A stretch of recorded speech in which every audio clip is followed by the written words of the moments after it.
Hi everybody, so I'm back again today with another Thursday Thoughts. This is not a new topic. I've covered this topic before here on YouTube through a Periscope broadcast that I did last year, and that is body image and chronic illness. And I basically talked about how my weight loss has impacted the way I feel about myself and how I look. You guys may not know, because this is the only way that you've seen me. I've lost a lot of weight since becoming sick, as well as having had a catheter for 2 years in my chest. I no longer have it. I do have the scar still. I have 3 scars. And I also wear oxygen. I have the oxygen cannula here. I also wear oxygen every day for 8 hours or more a day. So obviously looking in the mirror has been a different experience since I've become sick.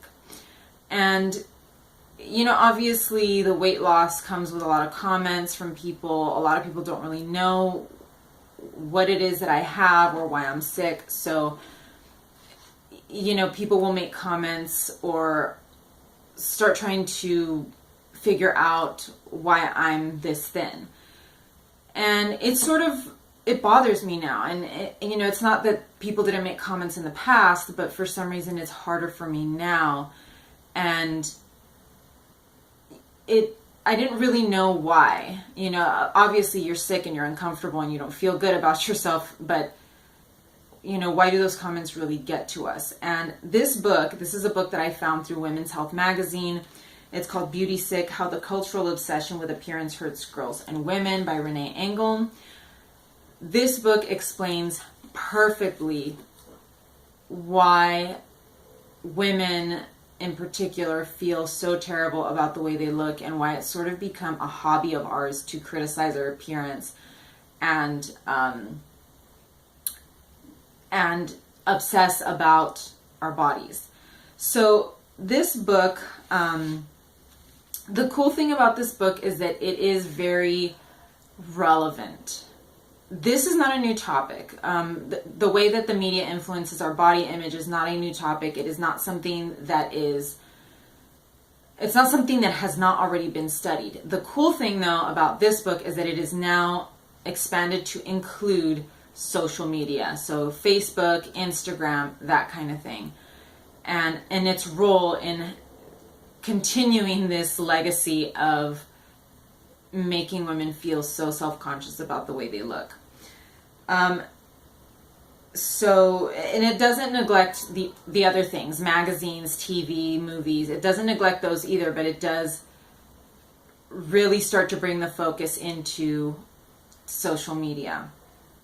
It's very well written. It's very easy to understand. So I'm not going to give a full book review of this. I'm just going to tell you, why I like this book and why I recommend it, specifically for people who are chronically ill, women who are chronically ill that can't really get a grip on the way that they look. This will also, I will tell you why this book is good for us, for sick people.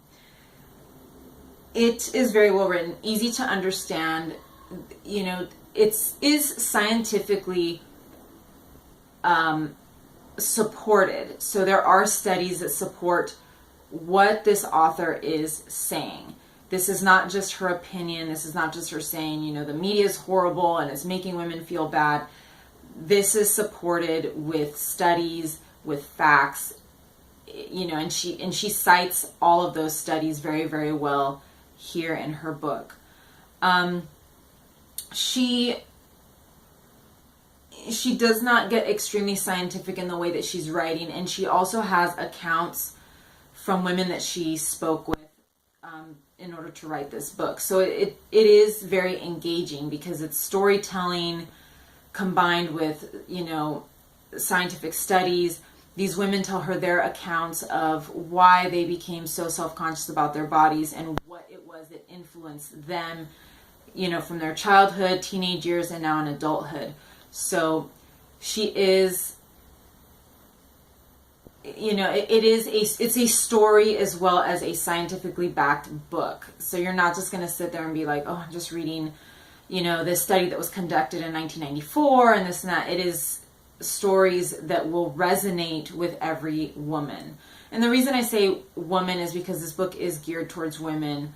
I know that men nowadays are feeling the pressure to look better because now the media is influencing them, but this book is very specific to women. So another thing that I really liked about this book is that she does not come into the book sounding bitter or angry. Even though she has every right to be, she does not do that. She is not saying the media is horrible, social media is ruining our lives. She is being very neutral. She is, like I said, scientifically backing her claims. She is not just sitting here saying this is stupid, this is so anti-feminist. She is using studies that she's conducted in her own lab that show that women are just being negatively influenced by media, social media, and even by other women. So it's a very, very broad, she does not just focus on the media, even though, like I said, she has expanded this to include social media. That's not her sole focus. She's even focusing on how women influence each other negatively when it comes to body image. The best thing about this book, and the points that I think are going to be the most helpful for chronically ill people, are that she does offer solutions to this beauty sickness. And those solutions that she does offer, we can use as chronically ill people as well. I've already started to employ some of these solutions. I don't want to really tell you what they are because I want you to go out and read the book. But I do want people to know that this, like I said, this is not a book about bitterness and anger towards the media and towards social media. It is fact-based, and she's also telling us what it is that we can do to sort of diffuse the impact of media on our self-esteem. We cannot 100% get rid of those feelings, and the media, everywhere we go, we're looking at billboards, magazines, TV. I mean, on our phones, we carry this around with us every day on our phones. We have Instagram, we have, Snapchat, and all we need to do is pull out our phones and, 10 minutes later, we feel horrible about ourselves. So she does give us strategies and tells us what it is that we can do in order to, like I said, diffuse and sort of reduce the impact of the media on the way that we feel about ourselves. I think this is very important for chronically ill people, particularly women, because we do feel more pressure as far as our bodies go. I know that there are other chronically ill vloggers on here that have, tubes coming out of here, tubes coming out of there, also weight loss and, that kind of thing. So this is very, very relevant to many of us that are sick. And I definitely recommend this book, recommend reading it. You're not going to be bored. It's a great book. And the things that she suggests at the end of the book are definitely things that can help. And I'm already starting to employ them.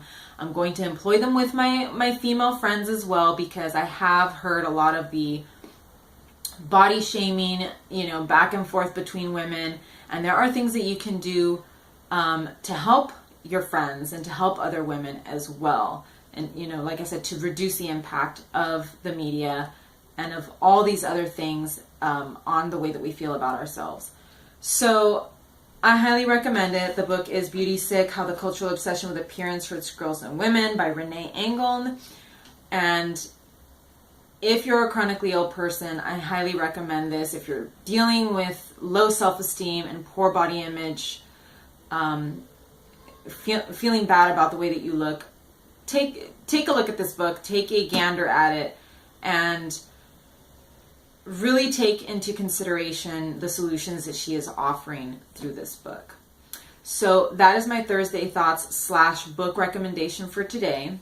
I will be back again very soon with more Thursday thoughts, but also check out my playlist where I cover my symptoms, treatments that I've tried that have helped me, I'm also doing product reviews, and I'm going to try to just cover products that have helped me or that I have responded well to, because it's kind of pointless to sit here and talk about products that haven't helped me as a chronically ill person. So I think I'm just going to focus on things that I use on a regular basis that I enjoy.